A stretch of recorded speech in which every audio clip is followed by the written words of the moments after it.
Hey guys, Krisha here. Please be cautious of any fake comments and emails you may receive from people pretending to be Mango Research. Sean and I will never ever contact you for investment opportunities or anything of that sort. To get in touch with the real Mango team, make sure to join our official Discord chat using the link in the description below. Stay safe out there, and remember, do it Mango. And what's up, you guys? Welcome to the Mango Grove. My name is Krisha, and this is today's Bitcoin and SHIB analysis video. Is it Shiba Coin? Is it SHIB Coin? I'm not entirely sure because I never traded this before, but hey, I am doing this based on the popular vote. So in the last video, I had asked you guys which coin did you want me to cover, and turns out, well, the popular vote was SHIB. So we will be covering a meme coin today. So if you guys want me to cover anything else, let me know in the comment section below and I will deliver in tomorrow's video. Now, Sean will not be joining me today. We, in fact, got back from a very, very special, very impromptu date. Yes, it's a Monday date, and that's sort of, it makes me happy to know that, you know, we can just sort of pick up on a Monday and just go out wherever, go out on a date, have fun. But no, I'm giving him a break today because, well, he did do 2 back-to-back streams. And, well, for those of you who did not catch the streams yesterday and day before, well, I implore you guys to go and check it out because those were 2 very, very fun streams. And he goes over some amazing charts with a lot of golden nuggets. That's one thing about Sean, right? When he's doing his analysis, he just throws out trading wisdom so naturally. I wish I had that, but hey. I do have magic targets for you guys, so which we will be going over today. I got targets on Bitcoin, and hey, I also have targets for SHIB. Yes, I did do some preliminary analysis on SHIB, so I will be giving you guys some free targets on that chart. Now, Bitcoin USD on the weekly time frame, we will be only sort of be going over the higher time frames. I think the traders who are being rewarded right now are the higher time frame traders. Okay, and I feel like the picture is the cleanest on the higher time frames. So we'll be keeping it high level today. Today we closed a weekly candle, or rather we opened a brand new weekly candle, as well as I believe a 3-day candle. So I want to go over the weekly, the 3-day, as well as the 12-hour, because the 12-hour actually closed pretty friggin' well. And I want to go over that to sort of give us an idea of how that daily candle could shape up to be. Now, before we get into the meat of the chart, let's first start off with the Mango dashboard. The Mango dashboard has been absolutely spectacular in catching me some amazing trades. The last one I caught on the dashboard was actually Axie Infinity. And I did it primarily based on this new feature, which is the bullish Ichimoku setup feature, which I currently have on. Okay, and what I really like about this is that the top 2 coins on this is Bitcoin and SHIB. And yeah, it just happened by chance. With Bitcoin, we got the bullish long signal 8 days ago, right? And if you are someone who managed to catch a trade on this, you're up a good 18% already on this trade. So you pretty much caught a significant chunk of the move that we just saw on Bitcoin. As far as SHIB is concerned, if you caught the long trend signal on this, you're up a good 73.49% already. 73% in 5 days. Let that sink in. Yeah, that was a pretty freaking neat move. But what I really, really like about Bitcoin and SHIB here is the fact that the bullish Ichimoku setup has both been triggered. Okay, so they both are living over the cloud and everything is green as far as the Ichimoku cloud is concerned. And that is essentially what we want to see if we are going long Bitcoin or any of the other altcoins, right? And that's why I have been using this one significantly, because I know how well it works. Now, this is Bitcoin and SHIB on the dashboard. Let's quickly get on over to the charts. Like I said, high level only, and you pretty much have the picture that I'm looking at right in front of you. So what I'm looking at here is a couple of things. Okay, so first off, we closed the weekly candle, right? The resistance that I was looking for Bitcoin to close over essentially came in right here at around 51.9K. So we're looking at these candle body closes as well as opens right here. Right, and I was looking at this specifically because a close over this region would also trigger a bullish pattern. And that bullish pattern was this beautiful cup and handle that once again we have been talking about now for days on end. And I believe that it has now been triggered. But now question is, how fast does it move up? Does it have to move up in one fell swoop? And the answer to that is no. okay? Sometimes, yes, on volatile charts, you'll see price actually meet its measured moves very, very swiftly. But there are other charts wherein price could set in a trend, so we're looking at something like this, before actually meeting the measured move. Okay, but I do believe that Bitcoin is at a very, very special juncture here, because while we are back up over the breakdown point, which came in back in May of, this year, right? May 19th is when we saw that crazy dump to the downside. Bitcoin is now past that breakdown point, which is telling me personally that the bulls are in control here.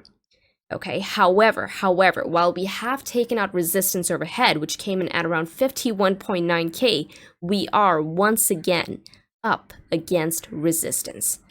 Alrighty, now this resistance, guys, comes in at around 57.6K, going all the way up to these candle body opens as well as closes right here at around $60,000. So that's what I essentially have marked out here in my green box territory. I don't know why I'm losing my breath today. I need to breathe. Okay, so I'll be looking at the green box territory to really anticipate whether or not Bitcoin could see the next sort of impulsive move to the upside. Okay, if I'm looking for more upside on Bitcoin from here on, I'm looking at price to clear out $60,000. But I do believe that this is the prevailing range that we're going to be in for now. Okay, basically from 51.7K going all the way up to $60,000. If you want to get a good sort of tip on whether or not we see continuation past the highs, getting into all-time highs, look for price to break this zone. So your first tip is going to be if we start living over 57.7K. Okay, your second and most bullish tip is if we close candles, if we start closing candles over $60,000. Right, now why, and now this is where Sean would come in, and he's like, why so bearish, Krisha? It's not bearish. I don't think it's bearish. Right now, if I really had to take a side, I'm on the side of the bulls. Okay, I am bullish here on Bitcoin. And this was proven by the weekly. We closed a beautiful weekly candle. We also closed a spectacular monthly candle, which is the month of September. Right? We're seeing this follow through to the upside, but I do believe that Bitcoin right now at this current juncture is range bound. Alright, so if we're looking for the next leg to the upside, look for price to start living over at the very least 57.7K. Right, so this is currently resistance. And why am I saying range bound? Because if there's one thing that Bitcoin has been respecting now for months on end, maybe I'm not going to say months, but weeks on end at the very least, are these ranges. And just to drive this through, just to show you a visual on this, let's quickly get on over to the Mango view.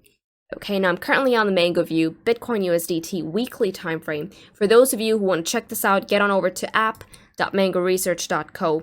I believe those of you with premium accounts can toggle on your 4-day SNR regions.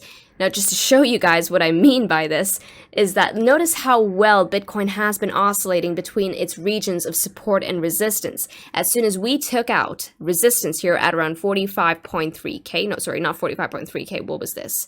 This came in at around 40.5K. As soon as we took out 40.5K, we made our way all the way up to the next region of resistance, which was essentially drawn in for us automatically based on the algorithm from the price action derived from here. Right? We saw the next target come in at around 51.7K. All right, price met with rejection and we came back down. Anyone looking, all the range traders who actually took advantage of these range plays made bank. People who are willing to long the range and short it on resistance, they have been the ones getting rewarded. Now finally, we made our way once again up to 51.7K only for us to break. But notice how once again, even based on the dashboard, the algorithm from the dashboard, we're once again smack up against resistance. Now the dashboard here, guys, has 47.4K as the next major resistance overhead. Okay, and I do believe that there is some contention over here as far as bulls versus bears are concerned. There is resistance to be cleared before we actually start making the next leg to the upside. Okay, so watch out for this if you are someone looking to position at this current juncture. Alrighty. Now, question is, you're probably wondering, okay, then where? If not here, then where? Well, let's see. I mean, it's about, you know, really understanding where the momentum's at. And now for that question, I guess, to be answered, let's get on over to our 3-day time frame. Okay, now we can see that we opened a brand new 3-day today, in fact, yesterday. And notice how price came all the way down to this region of support, which, by the way, was our breakdown point. This, if anything, was a gift to a lot of people. Anyone who had the presence of mind to actually have bids on that level actually got rewarded. Price came down and got swiftly picked back up. Right? This so far is a bullish candle telling me that the bulls have the momentum here. And this is something that Sean actually spoke about. I believe I'm not sure if he posted on the Grove chat or the C chat, but he mentioned something about, you know, how to position, what is the easier trade to take. And more often than not, the easiest two trades to take is either at support, right? Or when price actually does decide whether or not it wants to break that resistance overhead, right? If the bulls have that momentum, they have that edge wherein they actually break resistance overhead, just to show you, right? So one position would be right here.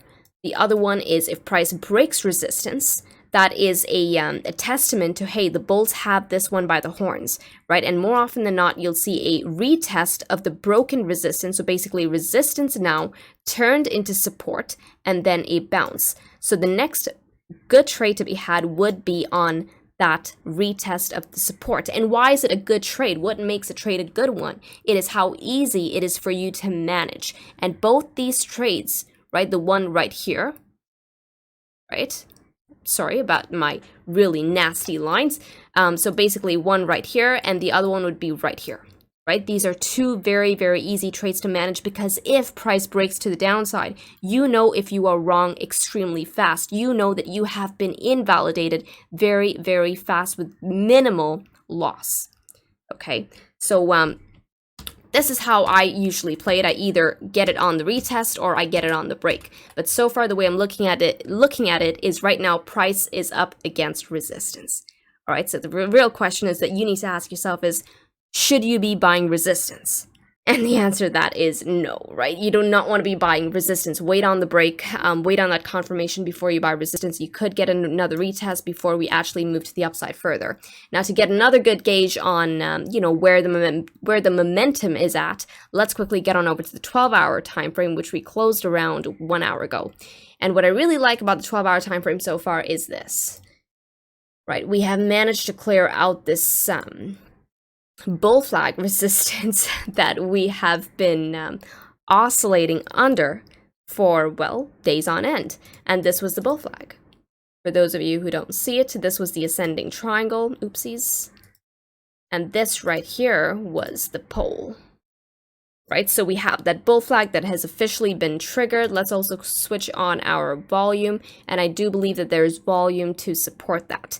However, this bull flag, guys, gets negated as soon as we see candle body closes underneath 55.4K. Okay, so once price breaks back into the flag, so we get a close back into the flag, this bull flag has now been negated. If anything, the range now will start broadening out. Just to show you guys. All right, so we might just see a broadening wedge as opposed to an ascending triangle. But so far, this looks like a break of the ascending triangle, but wait on confirmation, wait on one more candle body close above the flag for us to really anticipate who's got the edge here. Okay, because yes, there could be a chance where price could break back down if we see a swift rejection off of this region right here coming in at around 57.6K.